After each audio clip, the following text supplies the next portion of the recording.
Assalamualaikum warahmatullahi wabarakatuh. Bismillahirrahmanirrahim. Alhamdulillahirabbil alamin. Wassalatu wassalamu ala anbiya'i wal mursalin sayyidina wa maulana Muhammadin wa ala alihi washabihi ajmain.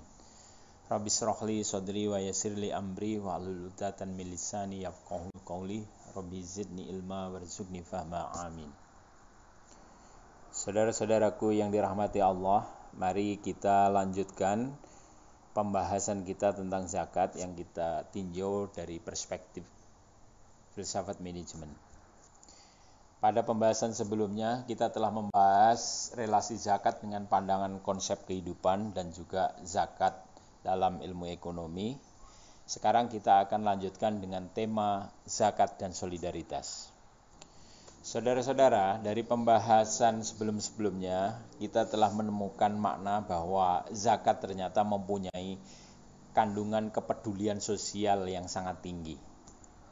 Yang itu ditandai dengan kesadaran kita untuk berbagi, untuk mendistribusikan faktor-faktor ekonomi kepada kaum-kaum yang membutuhkan yang kita sebut dengan mustahik. Dari makna ini semakin jelas dan semakin tegas bahwa ini menunjukkan Islam memang memiliki kepedulian yang tinggi terhadap kesejahteraan sosial. Islam mengajarkan kita agar kita memiliki rasa solidaritas yang tinggi. Ini sejalan dengan amalan-amalan lain seperti dalam amalan ibadah sholat, di mana kita di situ diajarkan untuk merapatkan barisan, merapatkan shaf. Kemudian kita juga diajari untuk memperbanyak silaturahmi. Kemudian kita juga diajari untuk saling mengingatkan di dalam kebenaran, meskipun itu hanya satu ayat. Kemudian kita juga diajari tentang bagaimana cara berbagi dengan adil atas harta warisan,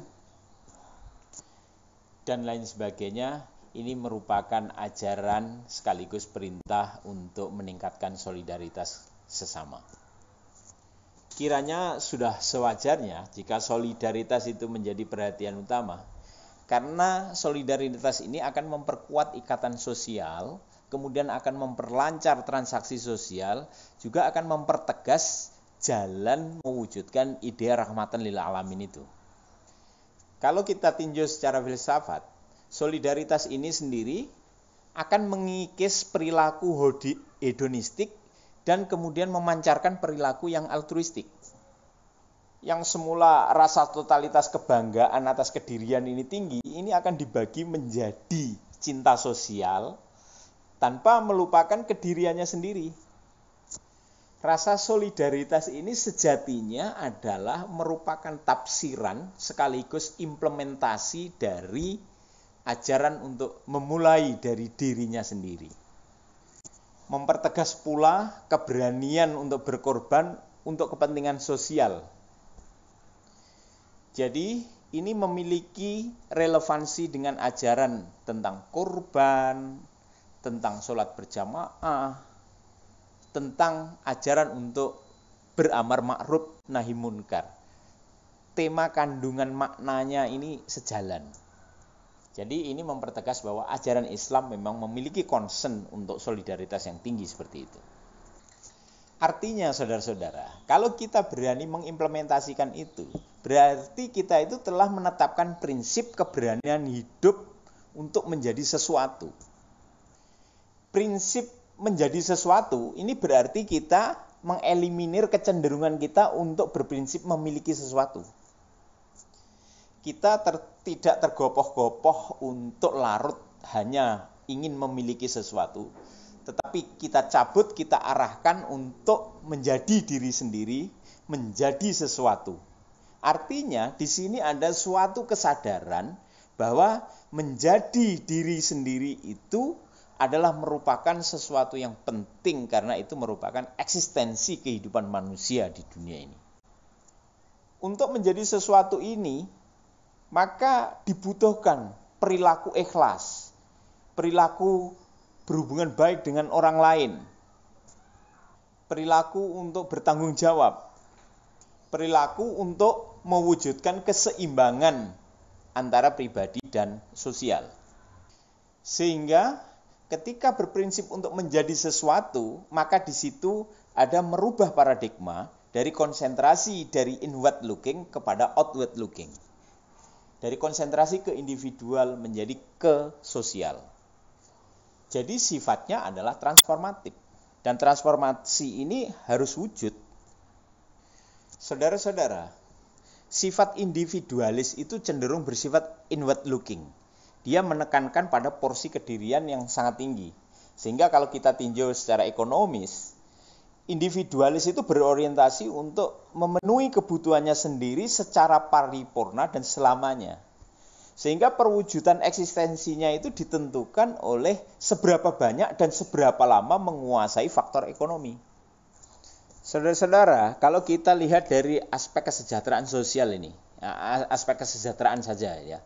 Sifat individualistis ini bukan berarti tidak akan dapat mencapai tingkat kesejahteraan secara maksimal. Tidak.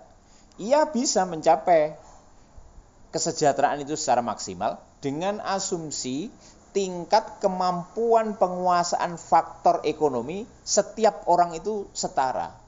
Namun jika asumsi kesetaraan ini tidak terpenuhi, maka yang terjadi adalah ketimpangan. Ketimpangan inilah yang akan cenderung mengarah kepada perilaku eksploitatif.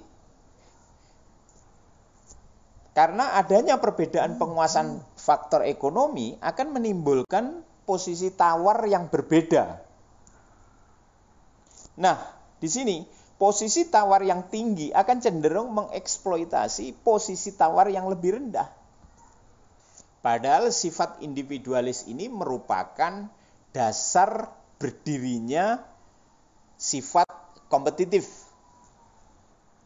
sifat bersaingan. Kalau kita tinjau dari sini, maka competitiveness itu tidak paripurna untuk bisa menciptakan kesejahteraan. Karena sifatnya sendiri adalah zero sum game. Di situ ada kaidah atau kiat yang sama-sama berupaya untuk mematikan. Yang pada gilirannya tentu semua akan mati dalam waktu yang relatif cepat. Jadi ini berbeda, bahkan berkebalikan kalau kita bandingkan dengan kepedulian sosial yang itu cenderung bersifat outward looking. Kalau kita cermati secara seksama ini, sifat outward looking itu proporsi kepeduliannya terhadap pihak lain itu sebenarnya adalah sepadan dengan kepedulian terhadap diri sendiri. Pada konsep outward looking ini mengindikasikan adanya pengakuan atas kelemahan-kelemahan yang dimiliki oleh setiap individu. Sehingga memunculkan kesadaran bahwa manusia tidak akan dapat memenuhi semua kebutuhannya. Manusia akan bisa memenuhi kebutuhannya sendiri apabila ada kerjasama dan bantuan dari pihak lain, dari manusia yang lain.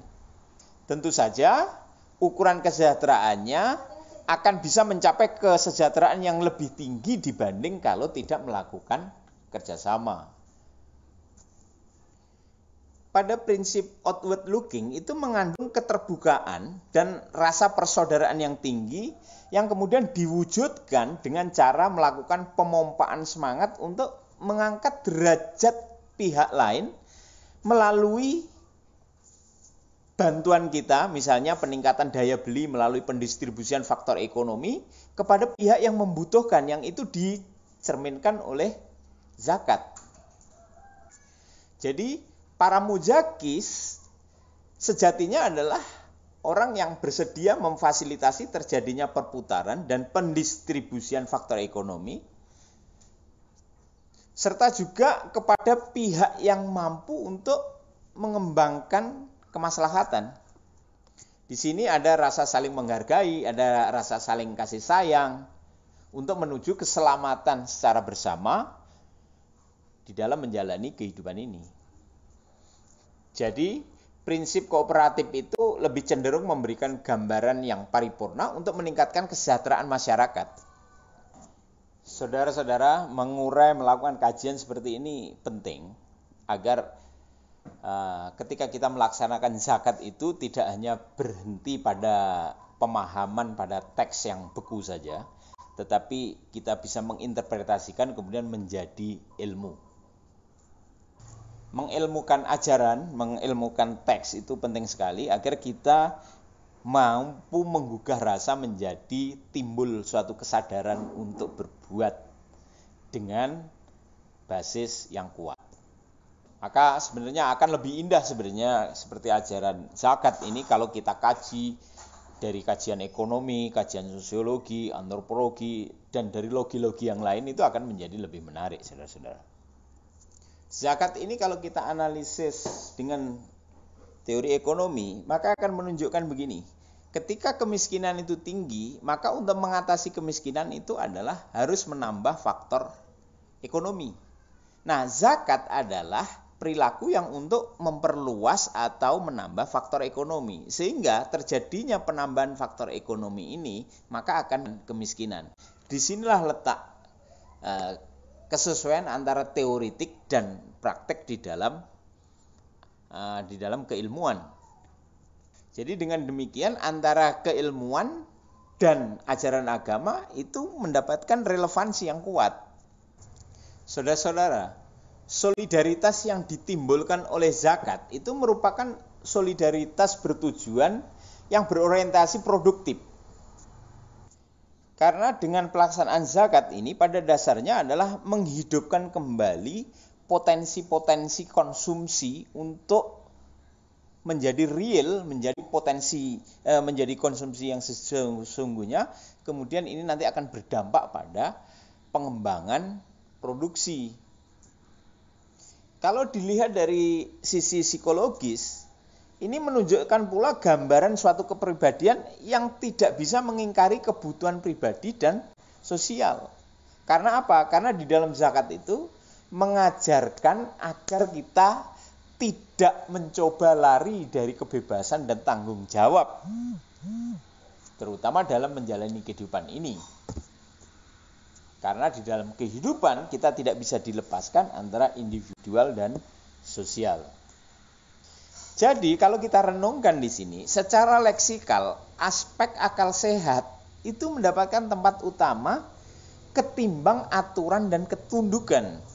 Sehingga kita menjalankan zakat itu seharusnya bukan atas dasar aturan dan ketundukan, tetapi aspek akal sehat atau rasionalitas kita ini harus kuat. Maka akal juga sangat diperlukan di dalam beragama. Meskipun di dalam Islam wahyu ditempatkan di formasi pertama kemudian didukung oleh akal. Tapi kalau kita tidak mengaktifkan akal, ini berarti kita tidak menggugah kesadaran kita sendiri. Saudara-saudara, dampak dari perilaku berzakat ini menurut Erich Fromm akan menimbulkan perilaku yang disebut sebagai sosialisme komunitarian humanistik. Sosialisme mempunyai arti bahwa setiap orang bertanggung jawab atas keselamatan dan kesejahteraan orang lain, sedangkan komunitariannya menggambarkan terbentuknya suatu masyarakat yang berperilaku sama, sedangkan humanistiknya memiliki arti masyarakat ini berorientasi pada manusia dan kemanusiaannya. Oleh karena itu, Erich Fromm menyebutnya sebagai sosialisme komunitarian humanistik. Namun saudara-saudara, mengingat zakat dan amaliyah sejenisnya ini telah diajarkan pula di dalam ajaran suci yang bersumber langsung dari Allah Subhanahu wa taala, yang kemudian kita pedomani dan kita implementasikan untuk menunjukkan kesejatian kita di dalam beragama, maka istilah Fromm ini saya lengkapi dengan tambahan kata religius menjadi sosialisme komunitarian humanistik religius. Demikianlah saudara-saudara kajian kita pada tema ini. Saya cukupkan sampai di sini saja. Terima kasih atas perhatiannya. Assalamualaikum warahmatullahi wabarakatuh. Assalamualaikum